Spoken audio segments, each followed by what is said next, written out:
ഓർമ്മച്ചപ്പിലേക്ക് സ്വാഗതം. ഇന്നത്തെ ഓർമ്മച്ചപ്പിൽ ലോകപ്രശസ്ത പോർത്തുഗീസ് എഴുത്തുകാരനായ ഷൂസെ സരമാഗു,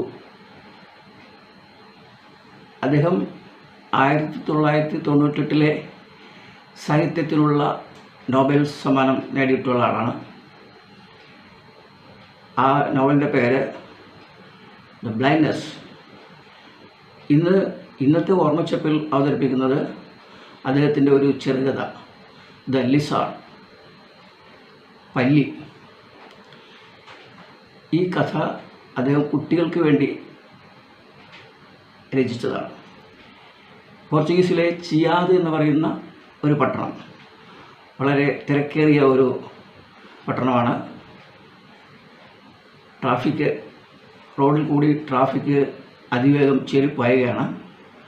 ആ സമയത്ത് പെട്ടെന്ന് ഒരു ഭീമൻ പല്ലി ആ റോഡിൻ്റെ നടുക്ക് വന്ന് കിടക്കുകയാണ്. ആളുകൾ ഭയന്നോടി, ഗതാഗതം സ്തംഭിച്ചു. ഒരു പെൺകുട്ടി അതിലെ വരികയായിരുന്നു. അവളുടെ കയ്യിലുണ്ടായിരുന്ന പൂക്കൾ ചിതറി താഴെ വീണു. ആ പൂക്കൾ പെട്ടെന്ന് ആ പല്ലിയുടെ വലയം ചെയ്യുകയാണ്. ആ സമയത്ത് ഫയർഫോഴ്സും പട്ടാളവും ഒക്കെ അവിടെ വന്നു നിരന്നു പല്ലിയുടെ ആക്രമത്തെ ചെറുക്കാൻ വേണ്ടി.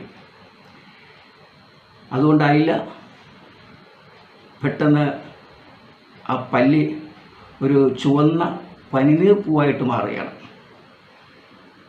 ആ പനിനീർ പൂവ് അവിടെ നിന്ന് വട്ടം കറങ്ങുകയാണ്. കറങ്ങി പെട്ടെന്ന് അതൊരു വെള്ളരി പ്രാവായി യുഹാസിലേക്ക് ചിറകടിച്ചുയർന്നു പോവുകയാണ്. നമുക്കറിയാം, എഴുത്തുകാരനായിട്ടുള്ള ഷൂസെ പറഞ്ഞത്, ഈ കഥയുടെ തുടക്കത്തിലും അതിൽ ഒടുക്കത്തിലും അദ്ദേഹം പറഞ്ഞത്, ഇത് കുട്ടികൾക്ക് വേണ്ടിയുള്ള ഒരു കഥയാണ്. ഇതിലെ സംഭവവികാസങ്ങൾ ഒരു യക്ഷിക്കഥയിലെ സംഭവവികാസങ്ങൾ പോലെ തോന്നും. എന്നാൽ ഇവിടെ അതല്ല. സാമ്രാജ്യത്വ അല്ലെങ്കിൽ സർവാധിപത്യ ശക്തികൾ അവർ നടത്തുന്ന യുദ്ധത്തിൻ്റെ ഭീമൻ പല്ലികൾ ജനങ്ങളെ മാത്രമല്ല കുട്ടികളെ ആക്രമിച്ചു കൊന്നു തിന്നുന്നു. ഇതാണ് പ്രതിപാദ്യ വിഷയം. അപ്പോൾ യുദ്ധം വന്നാൽ കൂടുതൽ അപകടവും കൂടുതൽ മരണവും സംഭവിക്കുന്നത് കുട്ടികൾക്കാണ് എന്നുള്ള ഒരു യാഥാർത്ഥ്യം ഈ കഥയിലൂടെ ഷൂസെ വരച്ചു കാട്ടുകയാണ്.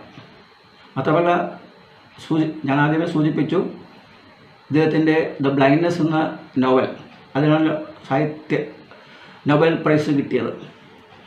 ഈ ബ്ലൈൻഡ്നെസ് എന്ന് പറയുന്നത്, അതിൻ്റെ സാരാംശം ഇന്നത്തെ കെട്ട കാലം. അവിടെ ജനങ്ങൾക്ക് കാണാൻ പറ്റുന്ന കണ്ണുകൾ ഉണ്ടായിട്ട് പോലും ഒന്നും കാണുന്നില്ല എന്നുള്ള ഒരവസ്ഥ. ഈ അവസ്ഥയാണ് അദ്ദേഹം ചിത്രീകരിക്കുന്നത്, ഇന്നത്തെ പ്രസൻറ്റ് കാലഘട്ടം.